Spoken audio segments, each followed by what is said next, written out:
Subscribe Prudent social media channel and press bell icon for latest notifications. ते ज्यावेळेला ते कार्यकर्ते होते तेव्हापासून ते बेळगावात येत होते आणि मला 60 वर्षे पूर्ण झाली त्यावेळेला ते दुसऱ्यांदा मुख्यमंत्री झाले होते गोव्याचे आणि ते माझ्या कार्यक्रमाला कंपाल ग्राउंडवरती प्रमुख पाहुणे म्हणून हजर होते। त्यांच्या हस्ते माझा सत्कार झाला आणि आज दुसऱ्यांदा मुख्यमंत्री झालेले प्रमोदजी सावंत या ठिकाणी आले आणि बेळगावात हा सत्कारचा समारंभ होतोय त्याबद्दल मी कृतज्ञ आहे। गेली 2 वर्षे कोरोनाचं सावट होतं आणि त्यावेळेला मी गोव्यात लॉकडाऊनमध्ये अडकलो होतो आणि त्यावेळेला मुख्यमंत्र्यांची जबाबदारी मोठी होती। कुठलाही निर्णय घ्यायचा तर दिल्लीला आधी सांगावं लागायचं, हा मला निर्णय घ्यावा लागतो, पण त्यांनी गोव्याचं आरोग्य चांगल्या तऱ्हेने हाताळलं त्याबद्दल त्यांना आपण त्याचा गौरव केला पाहिजे। आणि गोव्याच्या आरोग्याबरोबर बेळगावचे आरोग्य अवलंबून आहे। ये जा करणारे लोक बेळगाव आणि गोवा असं करत असतात, त्यामुळे बेळगावचंही चांगलं कोरोनाच्या काळात आरोग्य राखलं गेलं।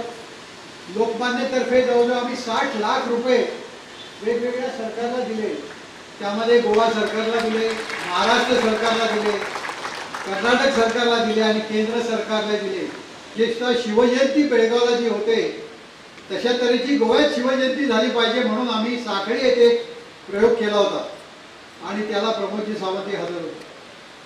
तर भक्ती महोत्सव आहे, दिंडी कार्यक्रम म्हणजे प्रति पंढरपूर असं गोव्यासाठी आम्ही योजना केली होती आणि त्यामध्ये जवळजवळ 8000 लोकांनी भाग घेतला आणि बघण्यासाठी 40 ते 50,000 लोक आले। त्याचाही विचार व्हावा, कारण दळणवळणासाठी नितीन गडकरी यांनी रस्ते आता चांगले केलेत, म्हणजे 6-6 पदरी लेन करतायत आणि त्यामुळे 1 तासात गोव्याला जाता येईल, जसं बेळगाव कोल्हापूर 1 तासात जाता येईल।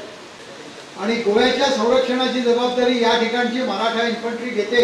सुरुवातीपासून पोर्तुगीज असताना या ठिकाणी आर्टिलरी सेंटर होतं, तिथे कमांडो ट्रेनिंग आहे आणि कुठूनही हल्ला झाला, आज समुद्रमार्गे हल्ला होऊ शकतो, त्यावेळेला बेळगावचे जवान, बेळगावचे कमांडो किंवा बेळगावचा एअरफोर्स हा तुमचं संरक्षण करेल गोव्याचं, असं मी सांगतो। पर्रिकर स्वच्छ चारित्र्याचा, कीर्तीचा माणूस आणि एक प्रकारचं नेतृत्व की ज्यामधनं सामर्थ्यशाली भारत झाला पाहिजे यासाठी संरक्षणाची फेररचना केली आणि त्याचप्रमाणे आज गोव्यामध्ये पर्रिकरांच्या नंतर ज्यांना गोव्याचं मुख्यमंत्रीपद मिळालंय ते सुद्धा त्या दृष्टीने वाटचाल करत आहेत आणि Goa will be richest state in India. बेळगावकरांचं प्रेम मामाच्या वरती आहे, एवढंच प्रेम गोव्यातील लोकांचा पण किरण मामांच्या वरती आहे। गेली कित्येक वर्ष हे लोक किरण मामांच्या वरती प्रेम करतात। लोकमान्य मल्टीपर्पज असेल किंवा तरुण भारत असेल, या दोन्ही संस्था म्हणा किंवा या दोन्ही संस्थांच्या वतीने गेले कित्येक कार्यक्रम, कित्येक वर्ष किरण मामा ठाकूर गोव्यामध्ये करतायत। फक्त एक मी छोटासा इन्सिडेंट सांगतोय, कारण मी सामाजिक क्षेत्रामध्ये काम करतोय 1998 पासून आणि 1999 मध्ये मी तरुण भारत कायम वाचायचो। मामा तेव्हा स्वतः संपादक होते तरुण भारतचे आणि ते स्वतः म्हणजे गोव्यामध्ये बेळगाव आणि गोव्यात अशा पद्धतीने यायचे, पण ते स्वतः संपादकीय करायचे आणि आम्ही गावामध्ये माझी पण छोटीशी संस्था साई लाईफ केअर या नावाने काम करत होतो आणि आम्ही ठरवलं की आमची एक एकांकिका स्पर्धा आहे आणि त्या स्पर्धेला मामाला बोलवायचं। मग आता एवढे मोठे संपादक आमच्या छोट्याशा त्या कौटुंबी गावामध्ये येणार कसे? नाही, कोणीतरी सांगितलं की नाही, मामा अशा संस्थांच्या कार्यक्रमाला जातात, मामाला ते आवडतंय, मामा गोव्यामध्ये छोट्या छोट्या गावामध्ये जातात आणि मी कुठून तरी त्याला म्हणजे फोन वगैरे करून मामाला संपर्क केला आणि मामाला भेटायला त्याच्या कार्यालयामध्ये गेलो। अरे मामा, अरे वा तुम्ही मराठी एकांकिका स्पर्धा घेतो, मग मी येणार।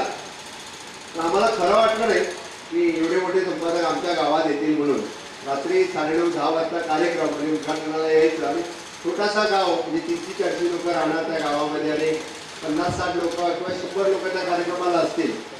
पण त्यावेळी पण मामाने आणि मराठी एकांकिका स्पर्धा पूर्ण अखिल गोवा लेवलवरती आम्ही घेतोय म्हटल्यामध्ये मामाने न म्हणता 1999 मध्ये या कार्यक्रमाला थोडं स्वतःहून आले, या कार्यक्रमाला आमच्या संस्थेची स्तुती केली आणि एकंदर म्हणजे गोव्यामध्ये सामाजिक चळवळ, सांस्कृतिक चळवळ कशा पद्धतीने म्हणजे आपण चालवू शकतो आणि कशा पद्धतीने ती चालवता येते याच्यावरती एक चांगलं भाषण मामाने दिलं. तेव्हापासून आतापर्यंत मी कंटिन्युअसली म्हणजे मामाच्या प्रेमात पडलो म्हणायला हरकत नाही. म्हणजे आपण म्हणतोय की प्रत्येक माणसाकडनं आपण काहीतरी शिकत असतोय. याच पद्धतीने खरोखरच म्हणजे मामांकडून पण खूप काही शिकण्यासारखं आहे. त्यांची सामाजिक चळवळ, त्यांचं समाजासाठी देणं म्हणजे समाजासाठी करत असलेला विविध क्षेत्रामध्ये करत असलेलं काम खरोखरच उल्लेखनीय आहे. आज म्हणजे गोवा असेल किंवा बेळगाव असेल किंवा इतर भागामध्ये असेल म्हणजे सामाजिक, सांस्कृतिक, शैक्षणिक अशा वेगवेगळ्या क्षेत्रामध्ये ते काम करतात. त्याच्यासाठी खूप खूप शुभेच्छा. लोकमान्य मल्टीपर्पज या सोसायटीमार्फत त्याने कितीतरी जणांना म्हणजे रोजगार तर मिळवून दिलेलाच आहे, पण अर्थसहाय्य करत असताना स्वतःचा व्यवसाय करण्यासाठी, स्वतःच्या पायावरती उभं राहण्यासाठी कितीतरी जणांना हातभार दिलेला आहे. गोव्यामधला त्यांचा सगळ्यात एकदम चांगला कार्यक्रम म्हणजे भक्ती महोत्सव. पणजीमधल्या आझाद मैदानावरती म्हणजे विठ्ठलाची ती मूर्ती उभी करून पूर्ण आझाद मैदानावरती भक्ती महोत्सव करणं खरोखर उल्लेखनीय आहे.